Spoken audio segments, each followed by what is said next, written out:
podcast started, I just want to let you know that there is a massive Gymshark sale happening on June 7th. Only do 2 of these a year. It's happening at 7 o'clock on June 7th. If you click on our link in the description below, all of the information will be there. When you do click on our link, it will track that you are one of our guys, so that it actually helps the podcast. Appreciate all of you, and I hope you enjoy the podcast. What was your first memory of Floyd Mayweather? I was 7, and I was browsing my school's library, and I saw this really shiny book. Then when you do click on our link, it will track that you are one of our guys, so that it actually helps the podcast. Appreciate all of you, and I hope you enjoy the podcast. What was your first memory of Floyd Mayweather? I was 7, and I was browsing my school's library, and I saw this really shiny book, the Guinness Book of World Records. And the title for this particular world record was the world's highest paid athlete. And I looked at the picture, and it was this young man by the name of Floyd Mayweather. And vividly, I remember thinking, how much money is this guy make? You know, tens of millions of dollars back then. And I thought, wow, the Floyd that I'm going to be going in the ring with is not the same Floyd that you guys saw and no one remember. Like, I'm fighting a granddad. Like, he looks old, he's aged. And that's why I laugh when Floyd's like, yo, June 6th, I'm gonna knock you out. Like, with all due respect, Mr. Mayweather, what the fuck do you know about knocking people out? It's been a decade. And I even said this on stage. The only thing I kept thinking was, this is the guy, the greatest boxer of our generation. I was looking down, I was like, this is it? Like, underwhelming. But like, he's got a serious fucking temper problem. It's almost like his kryptonite. If you can just get under his skin, like, which I'm gonna be a fucking dickhead in the ring, dude. And he's gonna get pissed off, and I'm gonna end up fighting an emotional, angry Floyd Mayweather because he can't control himself. Like, I'm gonna say some fucked up shit, dude. Imagine I got pretty good in this past year and a half. Imagine I didn't like the way that defeat felt. And I worked really hard to sharpen my blades and become a really, really good boxer. Floyd is banking on the hope that I suck.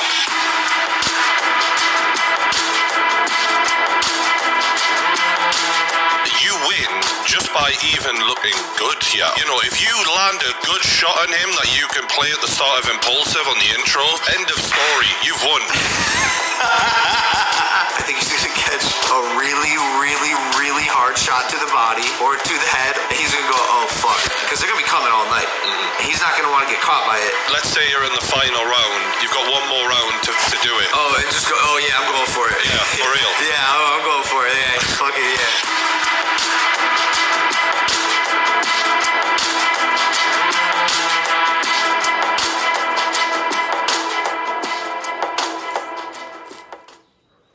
You ready to go, bro? I'm ready. Let's get it. Are you fucking tired, are you? You poor guy. I'm exhausted. I can tell. I'm exhausted. Nah, take the glasses off. I want to say those beautiful eyes, mate. I want to say them. This is what a man who's, ready to take on the world looks like, apparently. Yeah. Homeless. I'm fucking homeless. Welcome back to True Geordie Podcast. The guest today, friend of the show at this point. I mean, what's this, 3 or 4 times? Logan Paul. Jordy, it's always a pleasure to see you, man. You have such good energy. I love your show.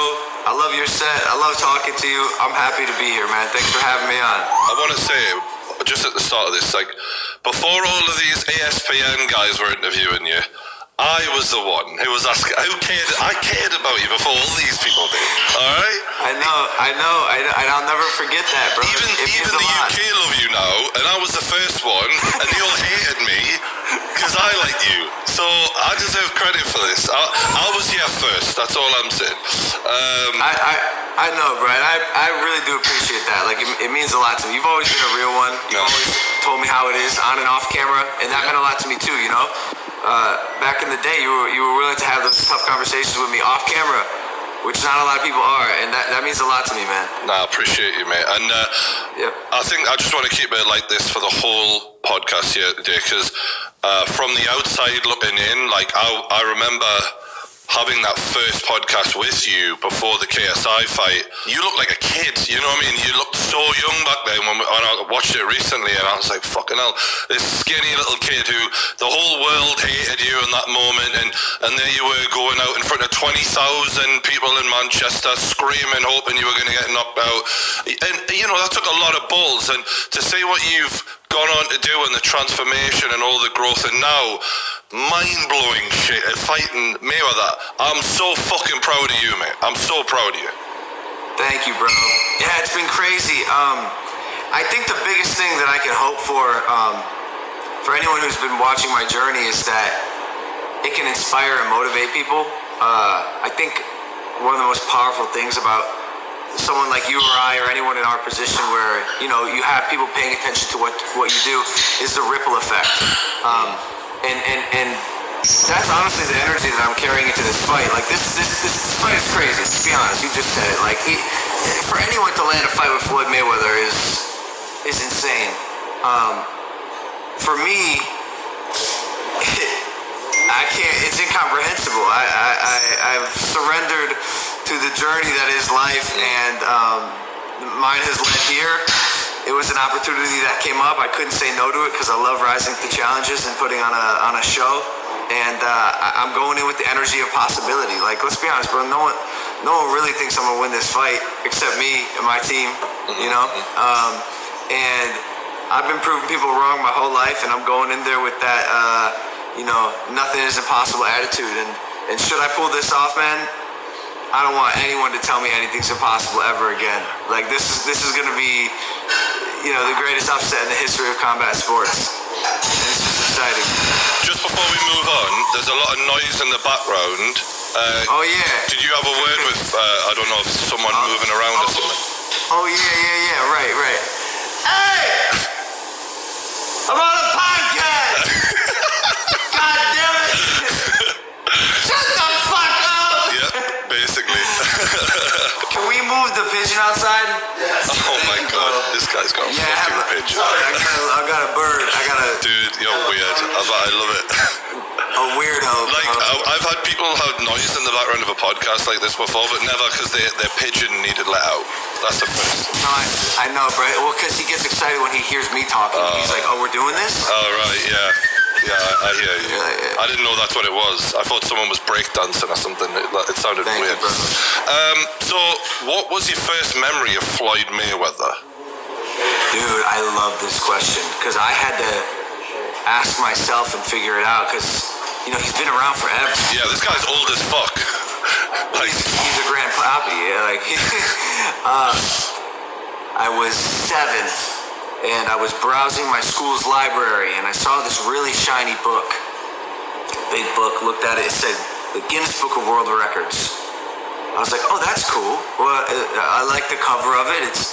It's intrigued me, and world records, surely there's something spectacular in here. So I rented it, brought it home, and I was thumbing through the book that night. And about halfway through, there was this big spread. And the title for this particular world record was the world's highest paid athlete. And I looked at the picture, and it was this young man by the name of Floyd Mayweather. And vividly, I remember thinking, Floyd, man, how much money does this guy make? Tens of millions of dollars back then. And I thought, wow, this Floyd Mayweather guy really did. This boxer is the highest paid athlete in the world. More than the football players, more than the soccer players, the baseball players. This boxer is the highest paid athlete in the world. That's awesome. And that was my first memory of Floyd Mayweather. Fucking hell. Well, I'll tell you what mine was, actually. Back in the day, we had a boxer in the UK called Ricky Hatton. Of course. And I was a huge Ricky Hatton fan. He was like one of my first favourite boxers. And he was undefeated. And I had all my hopes. And I hated Floyd. I still do, to be honest, on a level. And I was like, this has got to happen. But the referee kept separating them the entire fight and really heavily favoured Floyd in that, because Ricky was an inside fighter. And watching my guy get knocked out by Floyd, it broke my heart. That was one of my earlier memories of him, but that was a long time ago. He ain't the same guy now, Floyd. There is no way he can be that same guy now. And I guess the question is, how much has he aged? We're going to find out. But the guy hasn't had a real fight in 5 years, and a lot can happen in that time. I'm jumping ahead a little bit, but a lot of people are writing you off. But they're also, I think, having a little too much confidence that this is prime Floyd Mayweather showing up here. People are imagining that person, and he cannot be that person. Now, whether or not he's good enough to beat you is another question. But in the last fight I say a fight, the exhibition he did with that kid from Japan, he did not look the same in that fight even. He didn't look anywhere near as good as his old self. So I'm excited for you here. I really think that there's a lot that could happen in this fight that'll shock people. The allure is this. I think people have this image of Floyd Mayweather in their mind, this ideal athlete, the one that became 50-0. And like you said, no matter how you cut it, the Floyd that I'm going to be going in the ring with is not the same Floyd that you guys saw and know and remember and love to watch. It's just not. Like, I'm fighting a granddad. Like, he looks old. He's aged. Bro, Father Time takes his toll on everyone. Yeah. And granted, Floyd is a specimen of a human. Like, I made this comment to someone yesterday. The rules of life don't really apply to this guy. Like, he'll train, this is not a joke, he'll train 6 hours a day and eat once, and it's like Burger King or some shit. And that's it. Like, you know, the rules of, like, health don't apply to him. He's a beast, you know. And I've heard that he's looking pretty sharp inside his camp to this day. Like, you know, I'm not relying on time solely to have withered Floyd to the point where I'm going to destroy him. But I can imagine it's going to affect him a little bit. He's probably going to be slower and a little bit more frail. Yeah, the reason I'm bringing it up is I think part of the problem for promoting this fight is that people are seeing it very black and white, and I don't mean that on a racial level as much as Floyd might want to make it that way. In that, you know, like, this is a young guy who is inexperienced versus a guy who's got a lot of experience. But yeah, I think that in selling the fight, that is something that has not been explored. It's Logan is not good enough, he's yada yada yada. No one says anything about Floyd. Floyd's perfect, and yeah, for 44, I'm sure he's amazing. I'm not taking that away from him, but I'm just saying, Floyd isn't prime Floyd, and I think that's something that people need to remember too. It's, you know, it's tough, bro. Like, again, the whole circumstance about this thing is crazy. It's the young buck who wants to test his newfound ability against the old sage, and let's see if the master still got it. And it's the allure of, like, what if, oh, Logan, you're gonna get your ass kicked, but what if you knock out the greatest boxer of all time because he's slipping in round 3 and doesn't think I know what I'm doing. Like, I've been painting this hypothetical for people. Imagine I got pretty good in this past year and a half after my last fight with KSI. Imagine I didn't like the way that defeat felt, and I worked really hard to sharpen my blades and become a really, really good boxer, sparring 3 to 5 times a week for the past year and a half.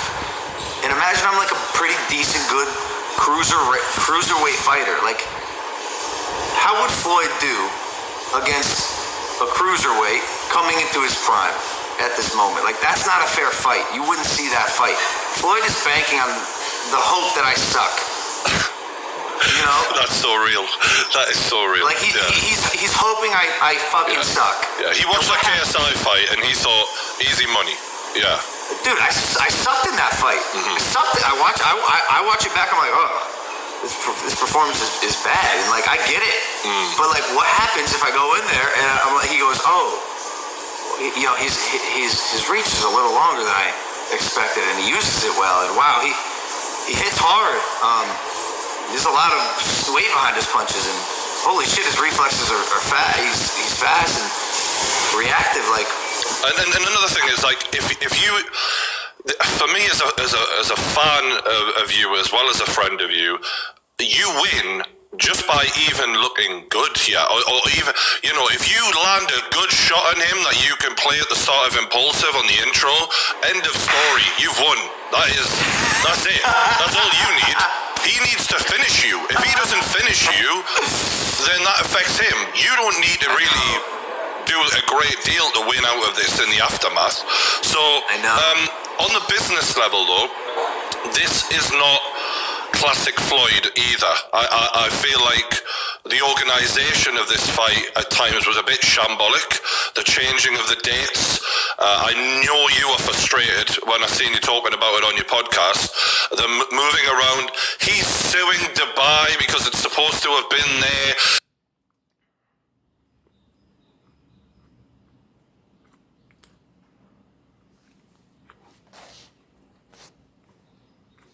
You know, I could tell they were jerking you around.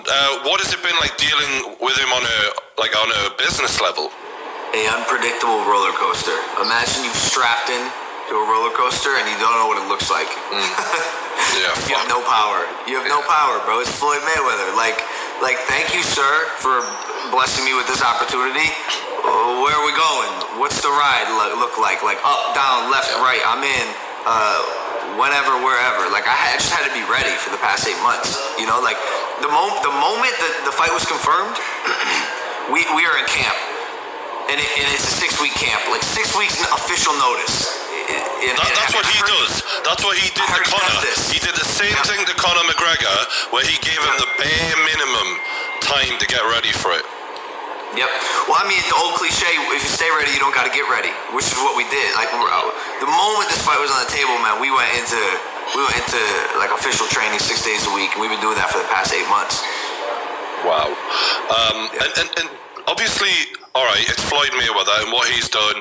The guy's greatness. As much as I dislike him, he is greatness, and I appreciate that. But I feel like some of the lack of excitement for this fight is on him. As well. His star has diminished significantly, and a lot of people who are boxing heads don't really say that. I'm a mainstream boxing fan, so I feel like I understand what the masses are entertained by. And if you look back, pre-Conor McGregor, he fought Berto and he did 400,000 pay-per-view buys. Now that is pathetic for someone who was supposedly missed their money. Wait, what? Yeah, he fought Berto before McGregor, and nobody cared because people knew. 400. Yeah, that is bro. You did 1.3 against KSI, just to put that into context for everyone watching. So, oh my God, this guy needed a dance partner desperately, because after Pacquiao, people realized the game. The jig was up for Floyd. No one, 400k were hardcore boxing fans, fair play, but he needed Conor. Conor brought the promo. Conor brought everything. And then after Conor, he probably made so much money, he's like, I'm a chill now. But he needs you. If you look on YouTube right now, all of the views, people don't give a fuck about Floyd. His views are terrible.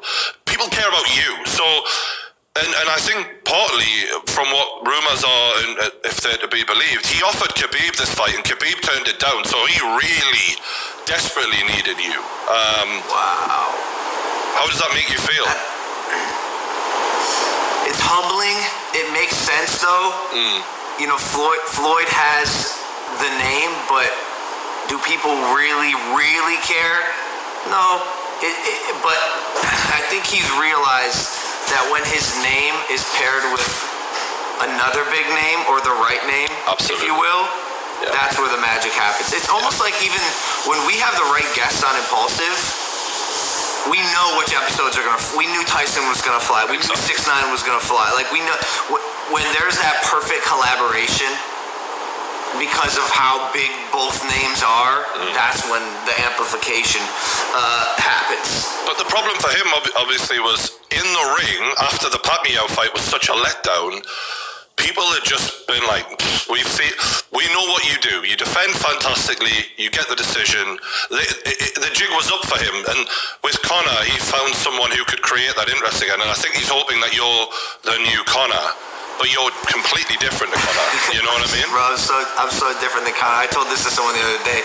I think I could beat Conor in a boxing match right now. Like, Conor doesn't impress me. He gets tired. Great athlete, great performer, but like, I don't know, man. Eventually we're going to get good enough at this sport where those conversations are really happening, and we're better than most of these guys. And that's why I laugh when Floyd's like, yo, June 6th, I'm going to knock you out. Like, with all due respect, Mr. Mayweather, what the fuck do you know about knocking people out? It's been a decade. And since you knocked out Victor Ortiz in that whatever bullshit that was. Yeah. Like, does that even count? Yeah, exactly. I mean, I didn't, like, to be fair to Connor, I did enjoy the whole brittle fists jokes that he used to make about him in his... Fantastic. I love Connor. I'm just saying in a boxing match, like... Yeah, I hear you. Like... You're massive, bro. This is the thing, people don't get how big you are. I've stood next to you, I'm a big dude. Like, I was shocked at how big you are. So, that's going to be an interesting thing, just even seeing you in the ring with Floyd. But when you went face-to-face with him at the press conference, what was it like just finally locking eyes? Yeah, I kid you not, and I even said this on stage. The only thing I kept thinking was, this is the guy. Like, this is the larger than life personality, highest paid athlete in the world, the greatest boxer of our generation. I was looking down, I was like, this is it? Like, slightly, it's like underwhelming. Bit of a letdown. Not a letdown. For me, it was exciting. I was like, oh shit, I'm really gonna do this. Like, I'm gonna do this. Yeah. I'm gonna do this. Like, I'm gonna beat this guy who everyone says is so great. Like, I'm just not intimidated, not I don't know, impressed. Yeah. I feel like the age gap really showed in that press conference. It felt awkward at times. You were so funny. When Jake took off his hat, man. Well, even before that, though, when you were talking to each other, like, he reminded me of Floyd Senior. Like, you know, he was completely out of. It was embarrassing for him. Like, I'm like, you got this young kid who understands like modern day culture, and this guy who's really trying to stay relevant. And he's like, he can say what he want to say. He can feel how he want to feel. I'm like, is that the best you've got? Oh, mention in Japan. That's original. Like, it was just awkward. It really, he wasn't doing a good job. No, man. He's like the dad who's trying to stay young. You know what I'm saying? Like we get it, Dad. Your time has passed, and he landed on a nickname for me in one of his recent press conferences that I think he liked a lot. He called me Logan Fall. Okay. And I think he thought that was his zinger. That was his zinger, man. Yeah, I've got him on that one. He goes, yeah, Logan Fall. And I was like, ooh. Did your security guard tell you that one? Like, it's... Yeah. And when you came up with the domestic abuse, like, when he said he can feel how he want to feel, he can say what he want to say, like, dude, he's just brought you up on domestic abuse here. That's not something you can feel how you want to feel about. Like, and then he's like, the thing is, you need proof. And it's like, well, your own son testified against you and put you in prison. So I'm pretty sure that counts. As well as like the multiple partners, like 4 or 5 or whatever the fuck it is, who have accused him of the exact same thing over a decade. Like, well, bro, you know what I realized just in the past week? Man's got a temper problem. Oh, yeah. Like a serious temper problem. I realized it with the hat. Like, I didn't know. You would think like someone of his caliber could like handle their emotions and stay collected. But like, he's got a serious fucking temper problem. It's almost like his kryptonite, to be honest with you. Absolutely it is. If you can just get under his skin, like, which I'm gonna be a fucking dickhead, dude. Like, just an absolute asshole. Like, absurd. Yeah. And he's gonna get pissed off, and I'm gonna end up fighting an emotional, angry Floyd Mayweather because he can't control himself. Like, I'm gonna say some fucked up shit, dude. Yeah, absolutely.